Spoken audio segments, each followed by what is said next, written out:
Bahkan dengan senang hati, saya ingin melakukan diskusi terbuka, bukan debat terbuka, dengan siapapun tentang apa yang saya kemukakan secara terbuka ini.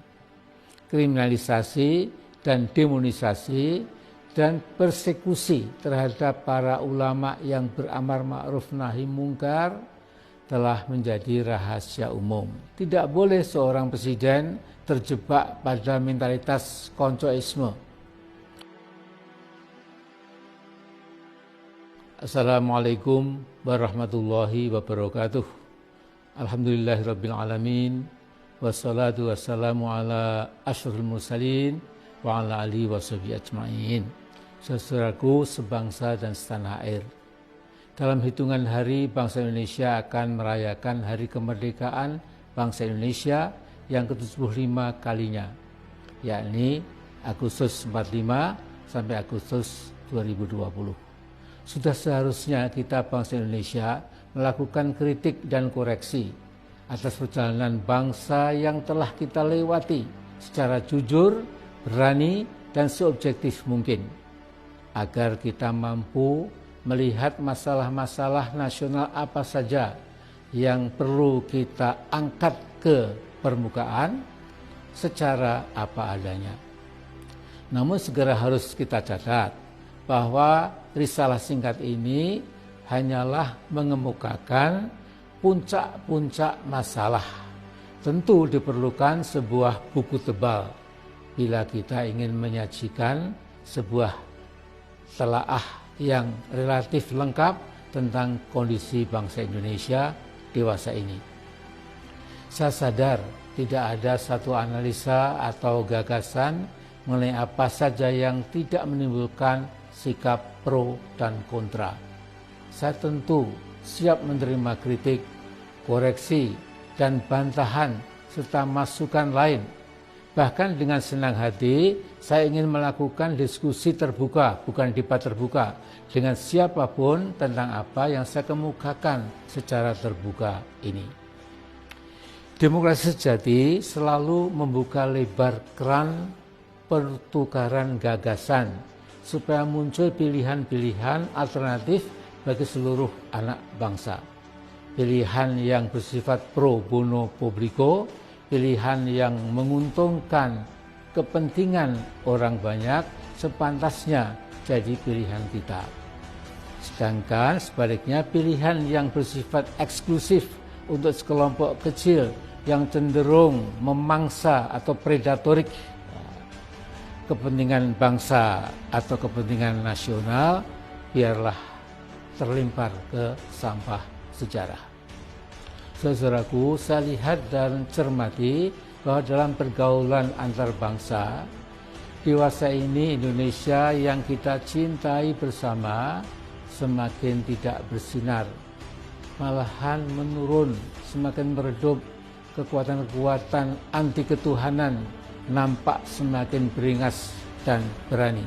Kemanusiaan kita bisa dikatakan cenderung menjadi kemanusiaan agak zalim dan tidak lagi beradab. Persatuan Indonesia semakin goyah karena politik rezim tidak memiliki kesadaran bahwa politik adu domba antar kekuatan sosial politik dengan harapan rezim penguasa semakin kuat dan stabil justru dapat menghancurkan bangsa seluruhnya. Kerakyatan kita cenderung membuang hikmah serta keunggulan prinsip permufakatan, permusyawaratan, dan perwakilan. Mayoritas rakyat kecil kita belum merasakan keadilan sosial bagi seluruh bangsa, tetapi lebih sering menderita kezaliman sosial dari mereka yang berkuasa dan berharta. Saya membaca perkembangan kehidupan politik, sosial, ekonomi, penegakan hukum, serta kehidupan moral bangsa, terutama mengalami kemerosotan terus-menerus. Padahal kehidupan yang tidak memiliki pijakan yang kokoh di atas akhlak atau moralitas atau etika dapat dipastikan akan meluncur ke bawah. Tidak mustahil pula proses kemerosotan multidimensional itu membuat semakin redup kehidupan bangsa kita, menjadikan bangsa Indonesia seolah tanpa masa depan. Berikut ini saya sampaikan beberapa masalah nasional yang semakin memprihatinkan. Sejak Jokowi jadi presiden pada periode pertama 2014 sampai 2019, diteruskan pada periode kedua sekarang ini, perkembangan politik nasional bukan semakin demokratis tetapi malahan kian jauh dari spirit demokrasi. Tidak berlebihan bila saya katakan hasil pembangunan politik di masa Pak Jokowi telah memecah belah persatuan dan kesatuan bangsa Indonesia.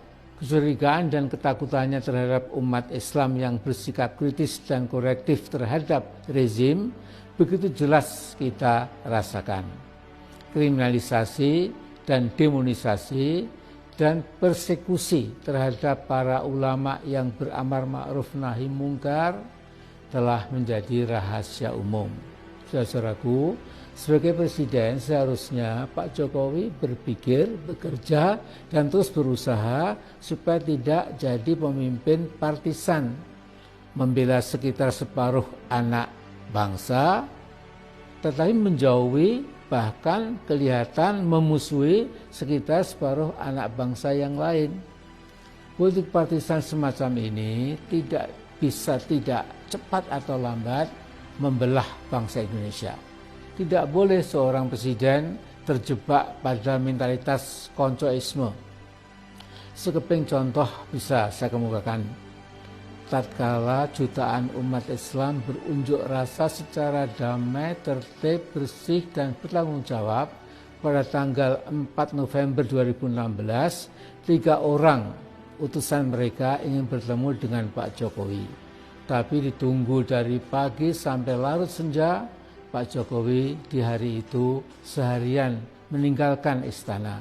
Alasannya ada satu urusan teknis harus diselesaikan di Bandara Soekarno-Hatta. Sampai sekarang penyakit politik bernama partisanship tetap menjadi pegangan rezim Pak Jokowi dalam menghadapi umat Islam yang kritis terhadap kekuasaannya. Para buzzers bayaran dan juga para jubir istana di berbagai diskusi atau acara di banyak stasiun televisi semakin menambah kecurigaan banyak kalangan terhadap politik Jokowi yang beresensi politik belah bambu, menginjak sebagian dan mengangkat sebagian yang lain.